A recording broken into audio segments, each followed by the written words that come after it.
नमस्कार दोस्तों, आप देख रहे हैं डार्क गली यूट्यूब चैनल। आज की कहानी में आगे बढ़ने से पहले खौफनाक और डरावनी कहानियां सुनने के लिए चैनल को अभी सब्सक्राइब करें। तो चलिए बढ़ते हैं आज की कहानी की ओर।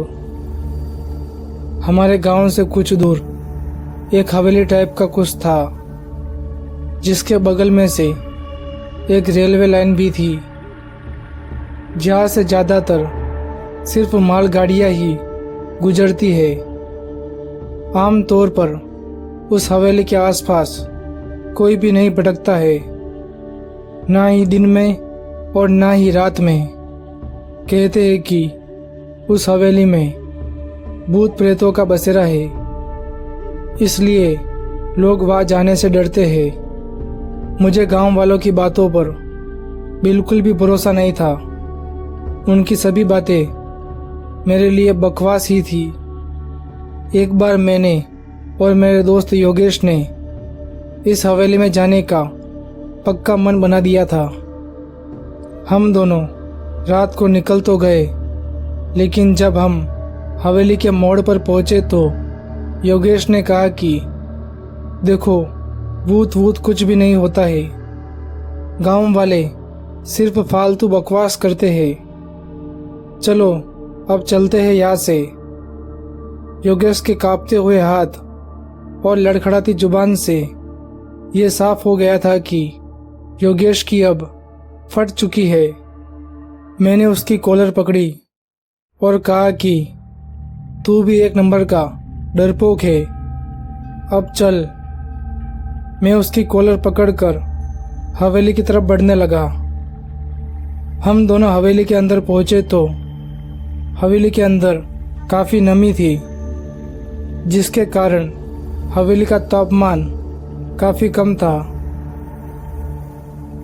तभी योगेश की नज़र पास ही के टेबल पर पड़े दारू की बोतल और सिगरेट पर गई। योगेश ने कहा कि अरे यार, भूत लोगों को भी दारू और सिगरेट का शौक है। इस पर मैंने कहा कि साला, दारू चीज ही ऐसी होती है, मरने के बाद भी पीछा नहीं छोड़ती है। हम दोनों जोर जोर से हंसने लगे। फिर हम दोनों हवेली के थोड़ा और अंदर गए। वहां पर कुछ ज्यादा ही अंधेरा था, जिस वजह से कुछ भी साफ साफ दिखाई नहीं दे रहा था। तभी मेरा पैर किसी चीज से टकराया और मैं नीचे गिर गया।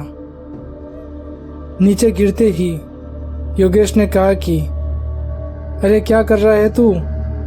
भूतों का आशीर्वाद ले रहा है क्या?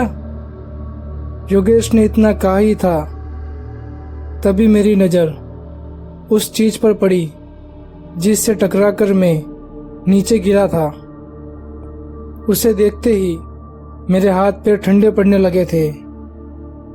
दरअसल वो चीज किसी की लाश थी।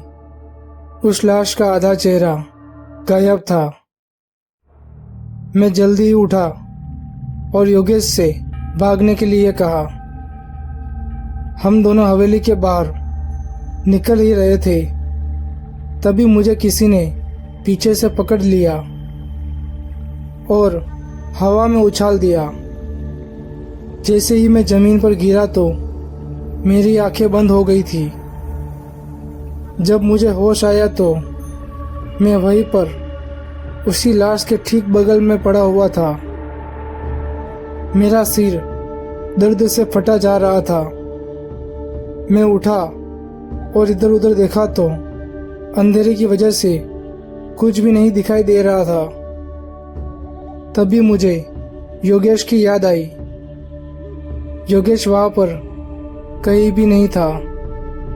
मैंने जोर जोर से उसका नाम पुकारना चालू कर दिया, मगर मेरे कई बार पुकारने पर भी उसका कोई जवाब नहीं मिला।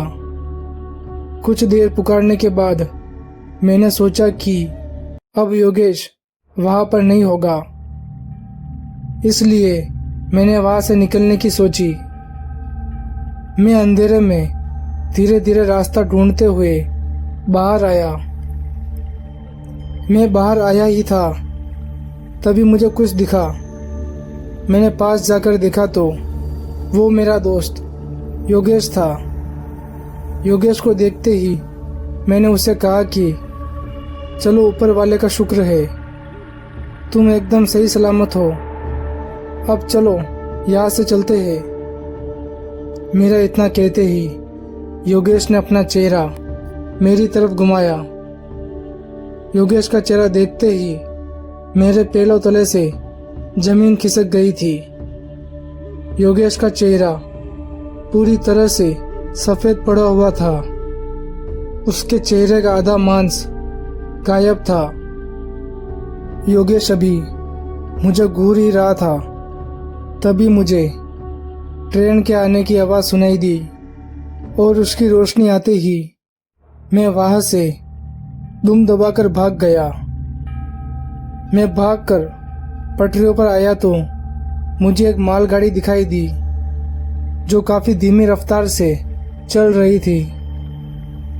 मैं भागकर किसी तरह मालगाड़ी से लटक गया और मालगाड़ी कुछ आगे आई तो मेरी जान में जान आई। मैं अभी भी मालगाड़ी से लटका हुआ था। जब मालगाड़ी किसी स्टेशन पर रुकी तो मैं वहां पर उतर गया। मैं पूरी रात वहीं पर स्टेशन पर रुका और सुबह होते ही अपने गांव पहुंचा। गांव पहुंचकर मैंने देखा कि पूरा गांव हम दोनों को ढूंढने के लिए निकला हुआ था। मैंने वहां पर जाकर उन लोगों को सारी बात बताई। मेरी बात सुनकर पहले तो उन लोगों ने मेरी जमकर धुलाई की और उसके बाद कुछ गांव वाले मिलकर उस हवेली में गए और वहां पर उनको योगेश की लाश मिली। मेरी नादानी और होशियारी के चक्कर में योगेश की जान चली गई थी। इस बात का अफसोस मुझे पूरी जिंदगी रहेगा। तो दोस्तों, आज की कहानी में बस इतना ही। अगर ये कहानी आपको अच्छी लगी हो तो वीडियो को लाइक करें और चैनल को अभी सब्सक्राइब करें।